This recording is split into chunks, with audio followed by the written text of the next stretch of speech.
a sintonia da cidadania.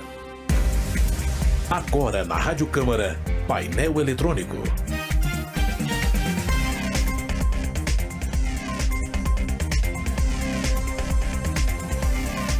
Bom dia, 8 horas, 2 minutos pelo horário de Brasília. Está no ar mais uma edição do Painel Eletrônico, seu jornal de todas as manhãs que traz o que acontece de mais importante na Câmara dos Deputados, as votações promovidas pelos parlamentares no plenário e nas comissões da Câmara dos Deputados. O painel eletrônico é transmitido pela Rádio Câmara em Brasília, em 96.9 FM, e na rede legislativa de rádio, composta por mais de uma dezena de emissoras em todas as regiões do país. Somos também transmitidos por rádios parceiras que estão conosco no painel eletrônico e em outros momentos da programação da Rádio Câmara. Estamos ainda no YouTube, no endereço da Câmara dos Deputados, que é câmara.leg.br/YouTube. Você tem imagens desta transmissão ao vivo e pode fazer o seu comentário sobre os temas que estamos debatendo aqui no painel eletrônico, nossas entrevistas, nossas reportagens e nossas colunas. Estamos ainda no aplicativo Câmara ao Vivo, que você pode baixar para o seu smartphone para ouvir a Rádio Câmara onde você estiver, quando você quiser. Nesse aplicativo, além de toda a nossa programação ao vivo, você conhece toda a produção da nossa equipe de reportagem, as nossas matérias e os nossos programas jornalísticos e culturais. Toda essa informação você tem também na página da Rádio Câmara, dentro do portal da Câmara dos Deputados na internet. Nesse caso, o nosso endereço é radio.câmara.leg.br. E também estamos nas redes sociais, digitando @Rádio Câmara no Twitter e no Facebook. Você sabe quais são os temas aqui do painel eletrônico e dos demais programas da programação da Rádio Câmara.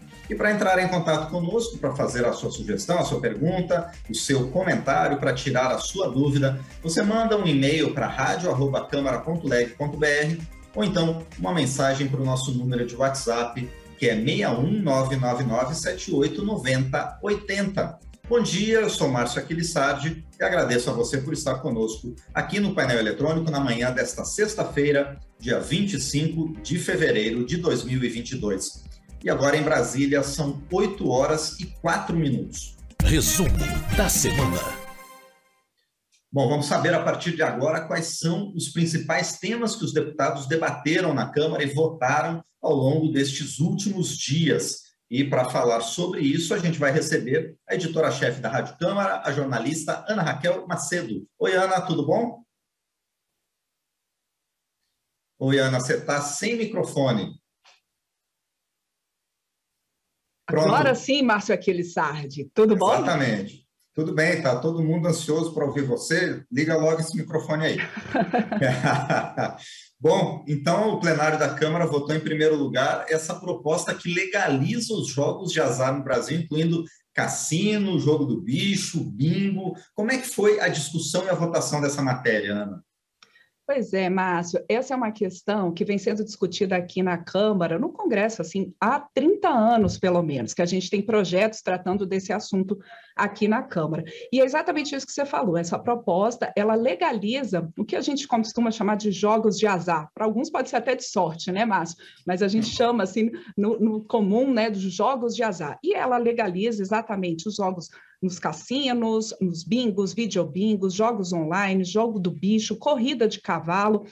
E o que essa proposta que foi discutida durante vários anos, como eu digo, aqui na Câmara, mas que nessa semana especificamente foram 2 dias de debates e votação sobre esse projeto. O que ele prevê, por exemplo? Ele prevê que no caso do cassino, vão poder ser instalados até 3 cassinos por estado, dependendo do tamanho da população. Então, por exemplo, estados com até 15 milhões de habitantes poderão ter 1 cassino. Estados com entre 15 e 25 milhões de habitantes, 2 cassinos. E se o estado tiver ali mais que 25 milhões de habitantes, então vão poder ser 3 cassinos. Esses cassinos, a licença deles vai ser concedida após um leilão público, um leilão que vai ser organizado pelo Ministério da Economia. A empresa, para poder participar desse leilão, tem que ter um capital mínimo de 100 milhões de reais. E toda essa atividade vai ser fiscalizada, então, pelo Ministério da Economia, assim como os outros tipos de jogos que também são legalizados a partir dessa proposta.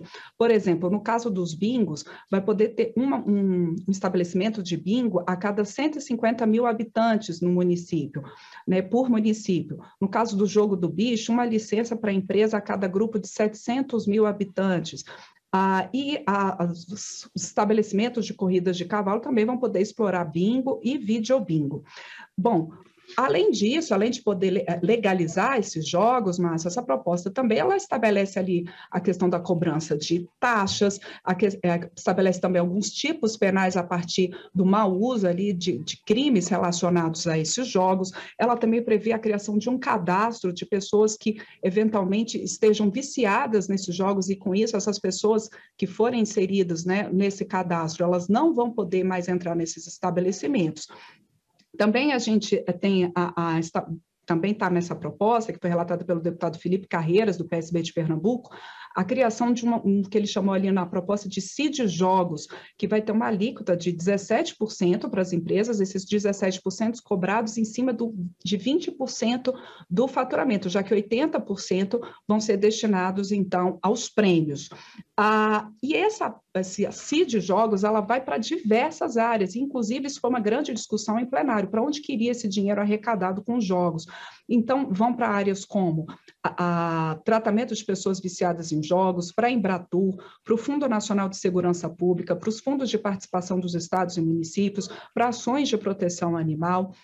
Agora, como eu disse, né, Márcio, uma proposta que vem sendo discutida há 30 anos, claro que ela não estava isenta de polêmicas, e isso ficou muito claro em plenário, por isso 2 dias de discussão somente nessa semana. A gente teve tanto de um lado como, por exemplo, os argumentos do relator Felipe Carreiras e de outros, que a legalização dos jogos ela é importante para combater o crime organizado, para gerar receitas para os estados, os municípios e o próprio governo federal, e que seria, então, uma receita importante, e citando também que já há brasileiros que jogam em sites de jogos online, e que aí isso seria uma questão de legalizar algo que já tem acontecido. A gente sabe do jogo do bicho, que tem em várias cidades do país de maneira que não, né, não legalizada, e que por isso seria uma forma então de você conseguir receita com algo que já seria uma realidade. Por outro lado, a gente teve deputados contrários, colocando que não seria nesse momento, o caso de você regularizar jogos, que você deveria fazer um incentivo ao desenvolvimento regional, que o argumento de que, por exemplo, a legalização dos cassinos pode trazer um incentivo ao turismo no país também não seria por aí, né? Por exemplo, parlamentares colocando que se você, por um lado, incentiva o cassino, você tem um uso menor ali dos turistas nos restaurantes, nos cinemas, nos teatros das cidades onde estão localizados esses hotéis cassino. Enfim, a gente teve argumentos de todos os tipos em plenário, mas, no fim das contas, então, a maioria dos deputados entendeu que sim, era possível legalizar os jogos de aposta no país. E essa proposta, Márcio, ainda tem que ir para o Senado. Bom, também foram votadas 2 outras matérias que tiveram também uma certa polêmica, mas um pouco menor, relacionadas à cultura, né? A Lei Paulo Gustavo e a Lei Aldir Blanc II. Do que trata cada uma delas, Ana?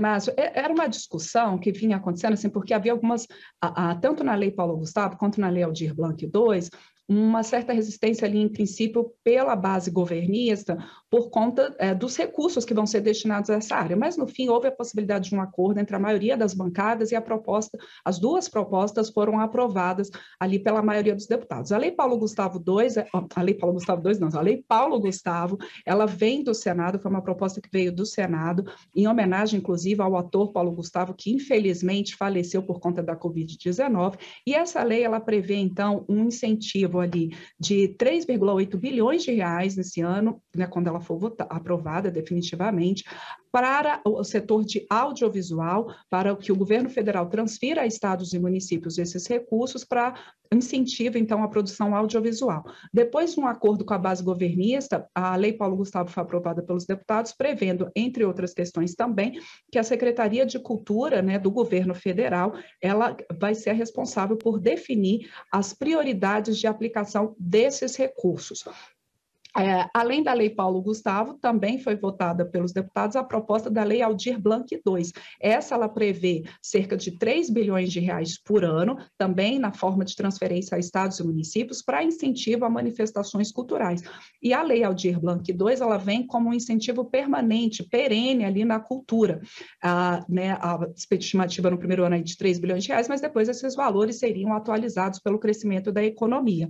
E aí, como um incentivo, um fomento à cultura mais permanente. Vários deputados lembrando em plenário que o setor cultural foi um dos mais afetados pela pandemia de Covid-19, né, um dos primeiros a fechar e um dos que agora ainda tem dificuldade para abrir ou abre com restrições, e porque por isso é muito importante esse incentivo às manifestações culturais do país. Então, são cerca de 7 bilhões de reais, né, juntando aí as duas propostas, para o setor cultural nesse ano. De toda forma, a Lei Paulo Gustavo, apesar de já ter vindo do Senado, como ela teve modificação na Câmara, ela volta para uma nova análise pelos senadores, e no caso da Lei Aldir Blanc II, que é uma proposta aqui de deputados, ela também vai para uma avaliação dos senadores.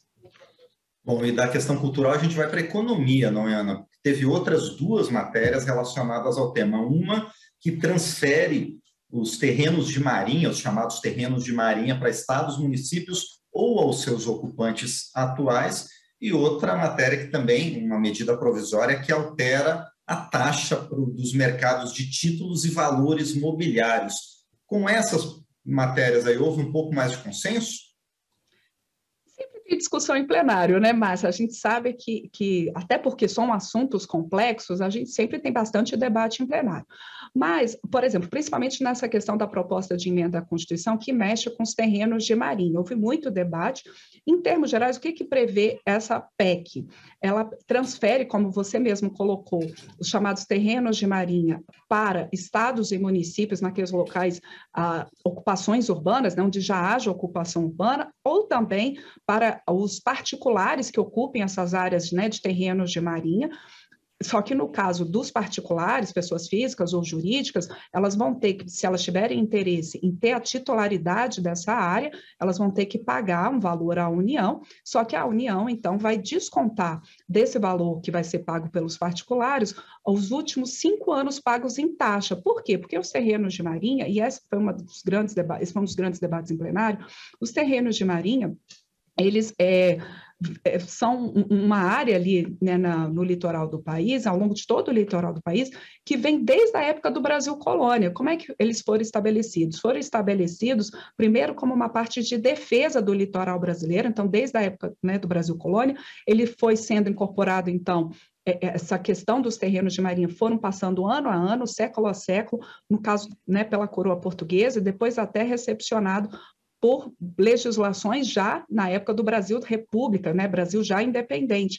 E hoje em dia, né, são terrenos situados na faixa de 33 metros a partir da linha do pré-mar médio, né, que é a maré cheia, e desde a marca ali de 1831. E quem ocupa essas áreas dos terrenos de marinha, por exemplo, tem que pagar anualmente para a União 0,6% do valor do imóvel, e se vende a possibilidade de uso dessa área, ainda tem que pagar o chamado laudêmio, que foi um termo muito discutido essa semana, quando da votação dessa PEC dos terrenos de marinha.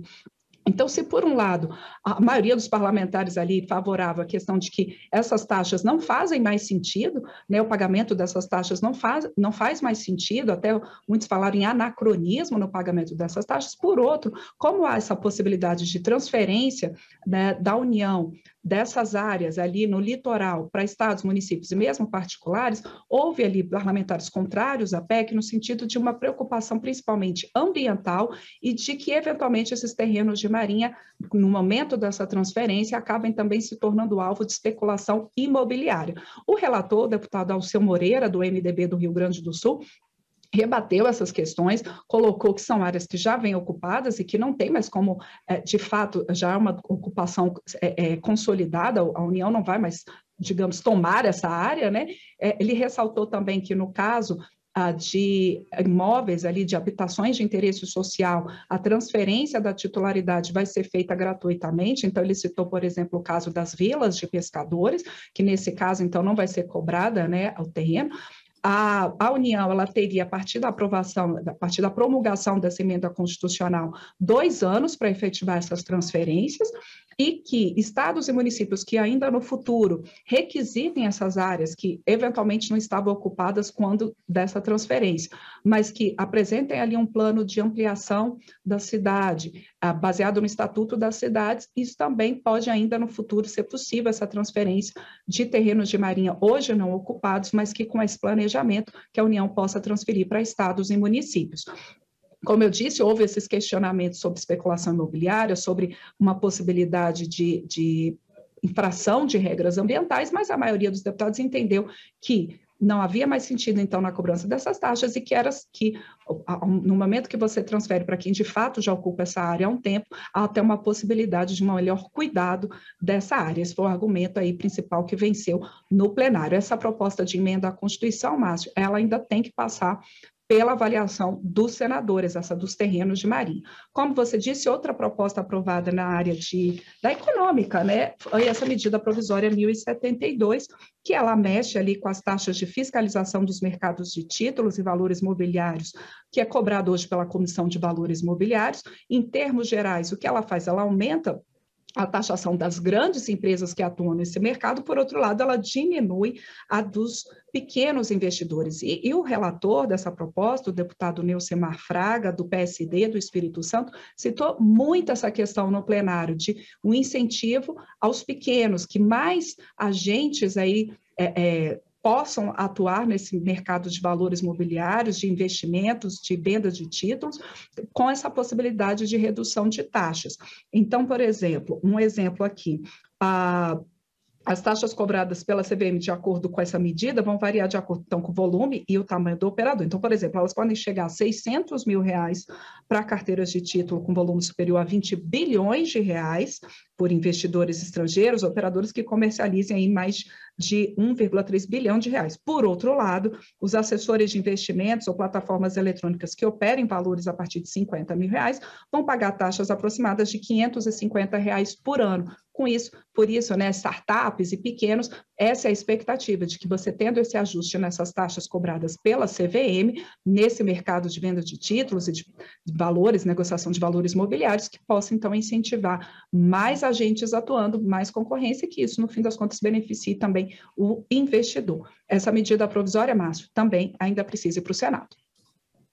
E da economia a gente parte para a saúde, porque também foi aprovado pelos deputados o projeto que autoriza o Sistema Único de Saúde a aplicar remédios com indicação diferente do que a Anvisa recomenda. O que significa isso na prática? Então, Márcio, essa foi uma proposta que já tinha sido aprovada a primeira parte dela no ano passado e agora os deputados apenas concluíram a votação desse projeto. Ele permite, então, isso que você falou, ele permite que o SUS, o Sistema Único de Saúde, ele faça a aquisição e o uso de medicamentos sem a aprovação da Anvisa, mas desde que esse medicamento ele tenha sido recomendado pela Comissão Nacional de Incorporação de Tecnologias no SUS. Os deputados, a maioria foi favorável ao projeto e o argumento foi qual? Qual que foi a justificativa? Que a Comissão Nacional de Incorporação de Tecnologias, se ela aprova o uso, então, de um medicamento ainda sem a aprovação da Anvisa, ela permite que o SUS acelere, por exemplo, a incorporação de novas tecnologias, novos medicamentos para tratamento no Sistema Único de Saúde, e alegando ali que, às vezes, esses processos levam um tempo ali na Anvisa, e por isso, como há uma avaliação dessa comissão, que tem técnicos, tem médicos, isso poderia ser, então, utilizado pelo SUS. Os parlamentares que foram contrários a essa proposta alegaram o seguinte, que tudo bem, você tem essa avaliação pela Comissão Nacional de Incorporação de Tecnologias no SUS, mas, por outro lado, sem o aval da Anvisa, isso poderia levar, por exemplo, ao uso de medicamentos sem comprovação, para uso sem comprovação pela Anvisa, isso poderia gerar um risco. Houve deputados, inclusive, que citaram em plenário o uso, por exemplo, da cloroquina aí para o tratamento da Covid-19, se isso não poderia, por exemplo, incentivar esse tipo de uso. Enfim, no geral, o que prevaleceu foi que a comissão ela é formada por profissionais comprometidos e que eles, tendo ali a indicação de uso, há segurança na indicação desse uso, mesmo que a Anvisa ainda não tenha dado essa autorização. Esse projeto, como eu disse, teve a votação concluída, ele já tinha sido também votado pelos senadores e agora ele vai à sanção presidencial. Bom, muito bem, entre tantos outros assuntos, esses foram os principais que os deputados deliberaram e votaram ao longo dessa semana na Câmara dos Deputados, trazidos todos, mais uma vez, pela jornalista Ana Raquel Macedo. Ana, mais uma vez, obrigado e a gente se encontra na próxima semana. Um abraço. Obrigada, Márcio. Um excelente feriado para quem escuta a gente aqui hoje ao vivo, mas também aí ao longo do fim de semana, enfim, no podcast do resumo da semana. E eu lembro, Márcio, que a gente também tem um resumo da semana aqui transmitido por rádios parceiras, como, por exemplo, a Rádio Alternativa FM de Divinópolis, Minas Gerais. Um excelente, então, fim de semana a todos, um bom feriado. Divinópolis, terra do Guarani de Divinópolis, Ana Raquel Macedo, e a gente sempre agradece a todas essas rádios parceiras que estão conosco. Obrigado, Ana. Até mais, Márcio. Muito bem, 8h22 agora. Pelo horário de Brasília, deputados condenam a invasão da Rússia à Ucrânia e cobram um posicionamento claro do Brasil contra o conflito. O repórter José Carlos Oliveira acompanhou a repercussão. Por meio de nota oficial, manifestações em redes sociais ou pronunciamentos no plenário da Câmara, deputados de vários partidos condenaram a invasão da Rússia à Ucrânia. O presidente da Câmara, Arthur Lira, criticou o conflito em um momento em que o mundo ainda tenta voltar à normalidade após o luto de milhões de perdas da pandemia de Covid-19. Lira recomendou que russos e ucranianos busquem os caminhos diplomáticos para chegarem à paz e entendimento.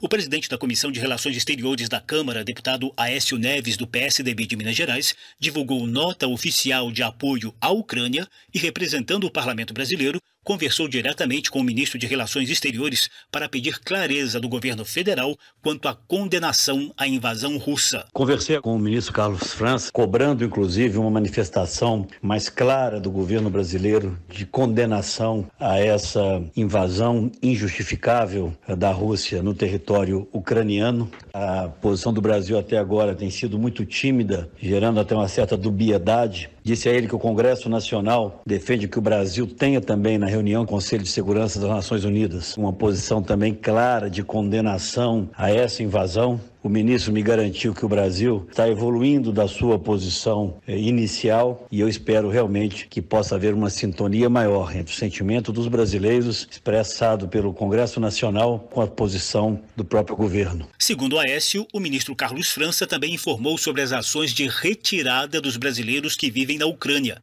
A primeira manifestação do Itamaraty sobre o tema falava apenas de recomendações para que os brasileiros que estão no leste do país, mais perto da fronteira com a Rússia, se deslocassem para Kiev ou para o oeste ucraniano assim que as condições de segurança permitissem.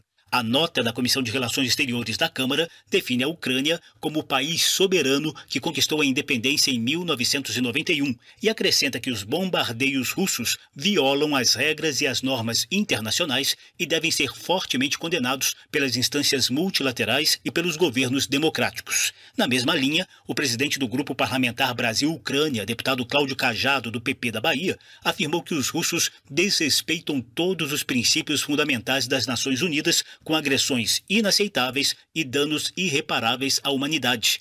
Cajado também cobrou reação dos organismos internacionais e dos parlamentos que defendem a democracia. Apelo para que a comunidade internacional, através de seus inúmeros organismos, ajam para que essa injusta agressão cesse imediatamente, além de impor à Rússia as sanções econômicas necessárias contra essa atitude inaceitável e incabível. O mundo não pode aceitar uma guerra para impedir que a Ucrânia desenvolva, como deseja, uma parceria mais proativa com o Ocidente. Não podemos deixar a Ucrânia à própria sorte. O líder do governo na Câmara, deputado Ricardo Barros, do PP do Paraná, se solidarizou com os ucranianos e manifestou preocupação com os brasileiros que vivem na Ucrânia. Muitas pessoas aqui que têm parentes na Ucrânia, nós, os jogadores de futebol que estão lá, estão isolados em um hotel, provavelmente em poucas horas estarão já com a luz cortada, sem capacidade de se comunicar com seus parentes aqui no Brasil. Eu queria me solidarizar com a Ucrânia, lamentar profundamente profundamente a atitude da Rússia.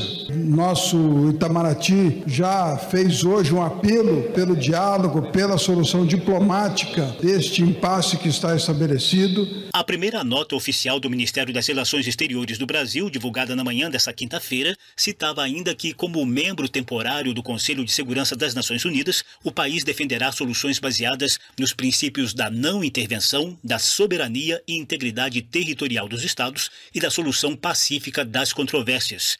Vice-líder do PT, a deputada Maria do Rosário, do Rio Grande do Sul, reforçou as diretrizes constitucionais do Brasil para a solução diplomática de conflitos por meio da promoção da paz e dos valores democráticos. Esperemos que no governo brasileiro não exista a aventura de um posicionamento favorável a qualquer agressão militar. O Brasil tem na sua Constituição o princípio da não agressão e da autodeterminação dos povos. Sabemos que aquela região tem sido muito tomada por forças de extrema-direita, mas é inegável que qualquer agressão acontece de forma a serem enfrentadas pela comunidade internacional, que deve propor sempre que relações diplomáticas ocupem um espaço superior. Também em discursos no plenário da Câmara, os líderes do Solidariedade, deputado Lucas Virgílio, de Goiás, e da Rede, deputada Joênia Wapichana, de Roraima, condenaram a invasão da Rússia à Ucrânia. A deputada Bia Kicis, do União do Distrito Federal, atribuiu a guerra ao que chamou de líderes fracos do Ocidente, como Estados Unidos e Grã-Bretanha, que teriam fracassado em várias ações prévias na região, inclusive em relação à política de desarmamento entre russos e ucranianos. Pelas redes sociais, o vice-presidente da Câmara, deputado Marcelo Ramos, do PL do Amazonas, disse que conflitos econômicos, étnicos ou de qualquer natureza não podem ter a morte como solução. Ramos pediu que o Brasil condene claramente a invasão russa à Ucrânia. Da Rádio Câmara de Brasília, José Carlos Oliveira. 8h28 agora em Brasília. O voto feminino acaba de completar 90 anos no Brasil. Apesar do marco dessa conquista, as brasileiras ainda enfrentam muitas dificuldades para ampliar sua participação na política nesse quase um século de história. Ainda hoje, o Brasil ocupa apenas a posição de número 145 no ranking de participação política das mulheres entre 187 países. A reportagem é de Lara Raj. Há 90 anos, em 24 de fevereiro de 1932, as brasileiras conquistaram o direito de votar, por meio de um decreto do então presidente Getúlio Vargas. Mas, para a subprocuradora da Mulher na Câmara dos Deputados, Lídice da Mata, do PSB da Bahia, o país ainda precisa avançar para tornar mais efetivo o direito da mulher de ser votada. O Brasil ocupa a posição 145 do ranking da União Interparlamentar, que avalia a participação política de mulheres em 187 países. Lídice da Mata ressalta que, embora as brasileiras tenham conquistado o direito ao voto antes de cidadãs de outros países mais desenvolvidos, a evolução da participação feminina na política no Brasil não se deu na velocidade desejada a partir de então. Em 1933, houve eleição para a Assembleia Nacional Constituinte e as mulheres puderam votar e ser votadas pela primeira vez. A Constituinte elaborou uma nova Carta Magna, que entrou em vigor em 1934, consolidando o voto feminino. E daí em diante, as conquistas foram muito lentas do ponto de vista legislativo.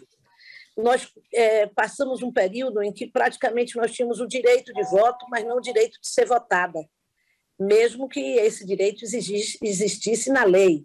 Mas a nossa representação era tão diminuta que realmente ela não expressava o nível de necessidade de expressão da representatividade da mulher na sociedade brasileira. Segundo a deputada, o cenário mudou com a Constituição de 1988. 26 mulheres foram eleitas deputadas federais na Assembleia Constituinte, ou seja, em torno de 5% das vagas da Câmara.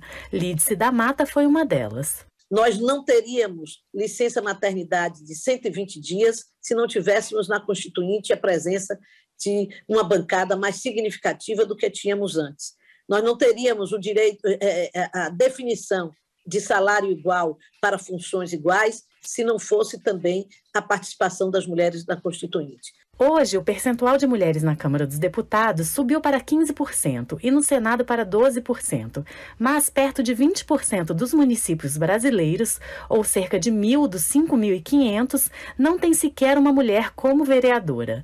Para Lídice da Mata, o razoável seria que o parlamento fosse de 50% de homens e 50% de mulheres. Mas a luta da bancada feminina neste momento é pela reserva de 30% das cadeiras. Hoje, a lei determina que as mulheres representem 30% das candidaturas, mas não há reserva de vagas. Uma conquista recente, aprovada na reforma eleitoral do ano passado, é a contagem em dobro dos votos em mulheres e em negros para a Câmara dos Deputados, para fins de cálculo do rateio dos fundos partidário e eleitoral. A subprocuradora da Mulher na Câmara dos Deputados defende novos avanços, com paridade entre homens e mulheres nas direções partidárias, para que as candidaturas femininas sejam valorizadas e os recursos dos fundos cheguem efetivamente a elas. Segundo a deputada, muitas mulheres abandonam as campanhas políticas por falta de recursos. Nós precisamos de forte investimento na inclusão econômica da mulher na sociedade brasileira. E nós somos hoje 48%, em torno de 48% de mulheres chefes de família no Brasil. E chefes de família pobre. Então, o deslocamento de uma mulher para ser candidata é praticamente o não financiamento, a perda de financiamento de uma família.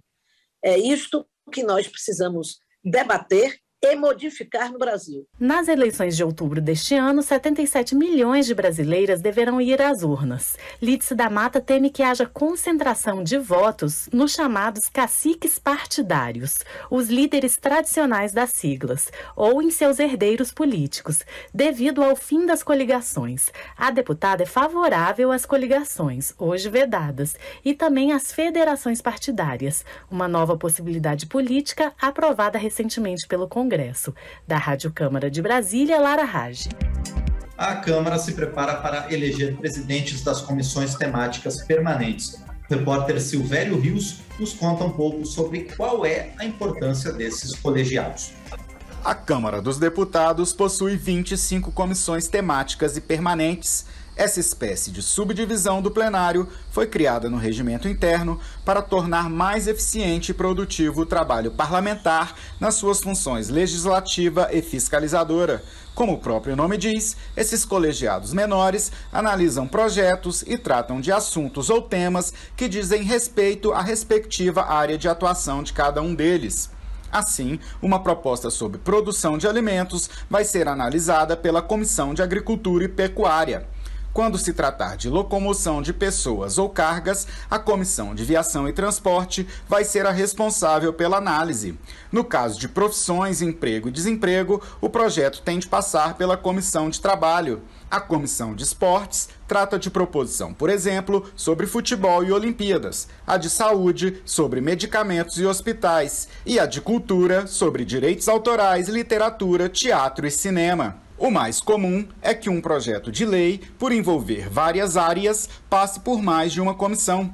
Uma proposta com regras para colocação de antenas de telefonia celular pode ser analisada pelas comissões de Ciência, Tecnologia, Comunicação e Informática e de Desenvolvimento Urbano. Se o tema for violência nas escolas, a proposição pode ser tratada nas comissões de Educação, de Direitos Humanos e de Segurança Pública. No caso de preços da taxa de luz, por exemplo, o assunto deve ser visto nas comissões de Defesa do Consumidor, de Desenvolvimento Urbano, Indústria e Comércio e de Minas e Energia. Além disso, todos os projetos devem passar pela Comissão de Constituição e Justiça para que se verifique a constitucionalidade, ou seja, se a norma não atenta contra a lei maior do país. Outra comissão pela qual a maioria das propostas tem de passar é a de Finanças e Tributação, que analisa a questão da adequação orçamentária da proposição legislativa. As comissões temáticas podem votar propostas de forma definitiva, é o que se chama de análise conclusiva, e a proposição já vai direto para a sanção da Presidência da República ou para o Senado. As comissões também emitem parecer sobre as propostas antes que sejam votadas pelo plenário. A composição das comissões muda a cada ano, quando também são eleitos novos presidentes e vice-presidentes dos colegiados. deputados. A divisão do comando das comissões é feita pelo critério da proporcionalidade partidária, em acordo definido pelo Colégio de Líderes dos Partidos. O coordenador de comissões permanentes da Câmara, Marcelo Brandão, acredita que esse sistema permite que os deputados exerçam de forma direta o caráter representativo do parlamento. O líder vai distribuir os deputados conforme um interesse também e a expertise daquele deputado em específico, e daí ele vai sim, ele vem aqui, olha, eu sou um enfermeiro, estou representando os enfermeiros, né? Então eu vou lá para a Comissão de Seguridade Social, porque lá a gente vai tratar dos assuntos que interessam a enfermagem. Para Marcelo Brandão, é nas audiências e consultas públicas promovidas pelas comissões permanentes que a sociedade consegue participar de forma mais efetiva do processo legislativo e da formulação das leis do país. As comissões, elas são o espaço que a gente tem de maior debate. Aqui é onde tem uma abertura de espaço para que a sociedade civil venha por meio dessas audiências, por meio de sugestões. Esse debate todo que ajuda a formar a opinião dos nossos representantes. O cidadão pode participar das audiências públicas das comissões da Câmara com perguntas e sugestões pelo canal iDemocracia na internet. 2 comissões permanentes da Câmara têm atuação diferente das demais. A de Fiscalização Financeira e Controle não vota propostas. A CFFC, como é chamada, exerce primordialmente o papel fiscalizador do parlamento. As propostas de fiscalização financeira e controle têm por objetivo verificar qualquer suspeita de mau uso do dinheiro público. Já a Comissão de Legislação Participativa é o órgão da Câmara que analisa projetos de lei sugeridos ou propostos pela sociedade civil organizada. As outras comissões permanentes da Câmara dos Deputados são as de Direitos da Mulher, da pessoa idosa, das pessoas com deficiência, do meio ambiente, de integração nacional e Amazônia e de relações exteriores. Da Rádio Câmara de Brasília, Silvério Rios. Agora são 8h52 em Brasília. O presidente da República vetou a proibição de divulgar imagem de infração de trânsito na internet. A repórter Paula Bittar nos traz as razões do governo e a resposta dos deputados. O presidente Jair Bolsonaro vetou quase todo o projeto aprovado pelo Congresso Nacional que proíbe a divulgação, publicação ou a disseminação em redes sociais de gravações de infrações de trânsito que coloquem em risco a vida das pessoas.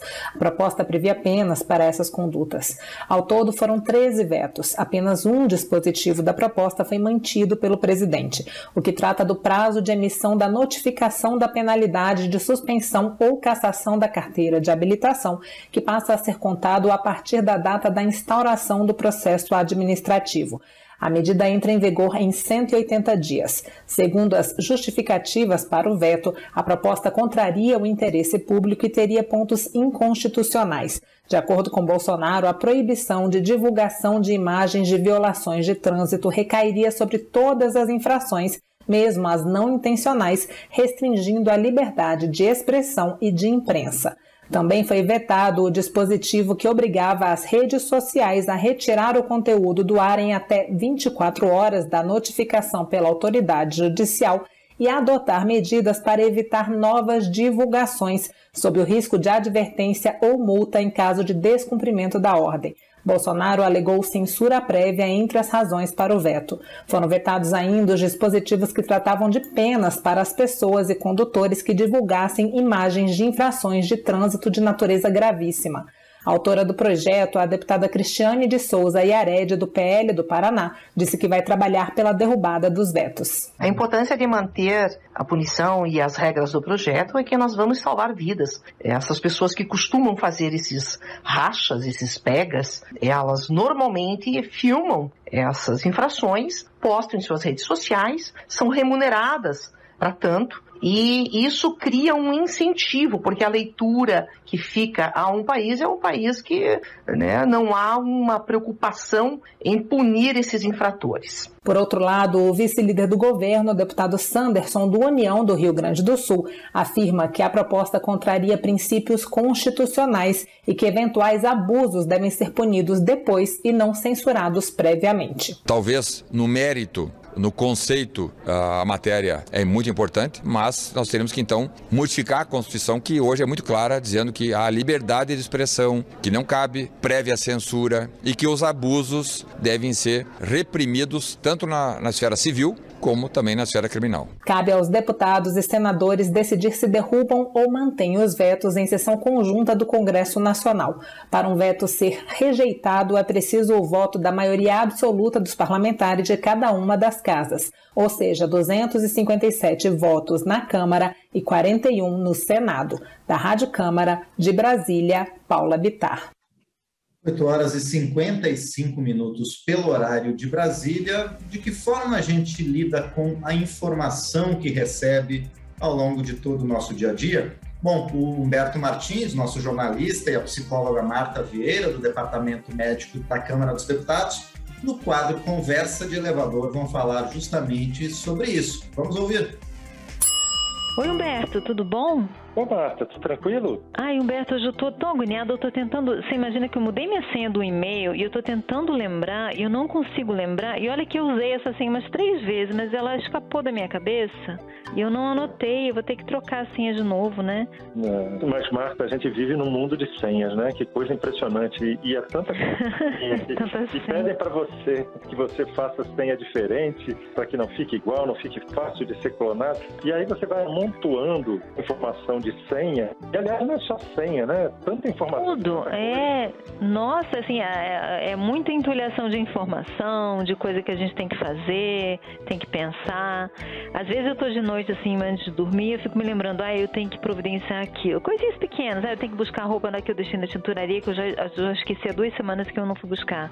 Porque a nossa vida é cheia de demanda, a vida se tornou muito complexa, né? Ao mesmo tempo que a gente tem muita facilidade, a gente tem uma complexidade de coisas, né? E para lembrar. Eu acho que a memória da gente nunca foi tão sobrecarregada, né? É verdade, não. E também aquela coisa, facilitou, a gente pensou que ia manter no mesmo nível de exigência que existia antes. Na verdade, quando facilitou, abriu caminho para outras informações entrarem e se sucederem, e cada vez que ficava simples, mais informação vinha.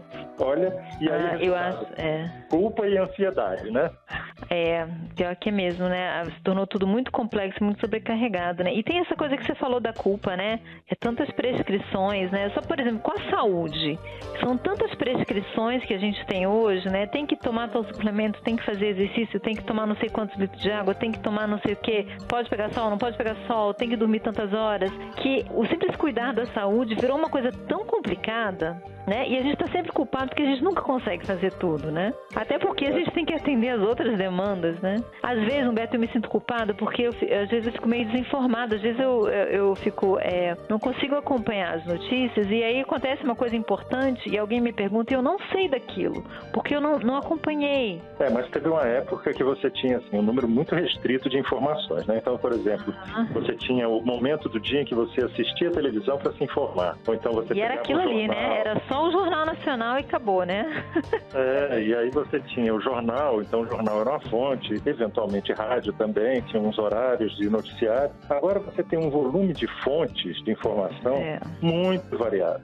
E às vezes gente que você nem imagina está gerando informação. Mas é muita coisa, né? Das finanças à saúde, aos filhos, à casa, aos eletrodomésticos, as senhas, todo mundo tentando as coisas que a gente tem que providenciar. A vida realmente se tornou muito complexa, né? Eu acho que o ser humano, não sei qual é o limite que a gente tem, mas a gente está bem perto do limite, não acha não? Ou você acha que ainda vai complicar mais?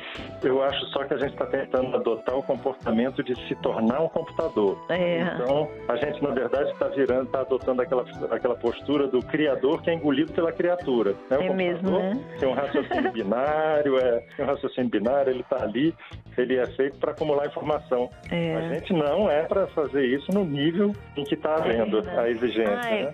Humberto, eu tô falando com você, só fico pensando, os boletos que tem que pagar, as datas para não perder, que você tem que fazer com o seu dinheiro, as contas que você tem que calcular e...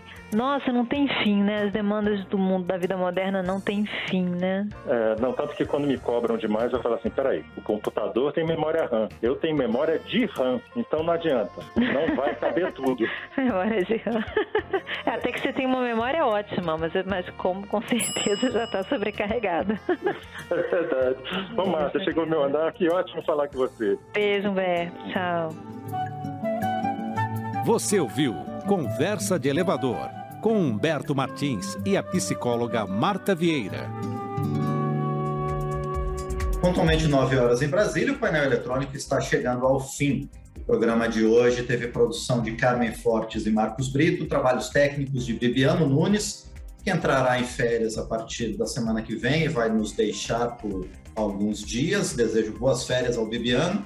Edição de Ana Raquel Macedo, Marcelo Larcher e Márcio Aquilissardi.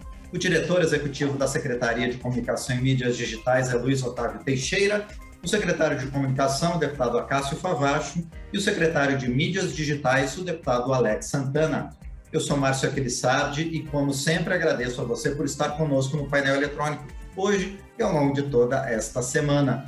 Desejo a você um bom dia, um bom final de semana, um bom feriado de carnaval. O painel eletrônico volta na próxima quinta-feira, a partir das 8 horas da manhã, para Brasília, pela Rádio Câmara e para todo o Brasil. Nos vemos, então, na próxima quinta-feira. Até lá.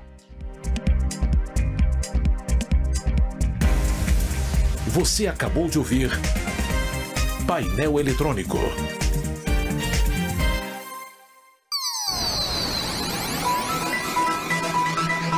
Rede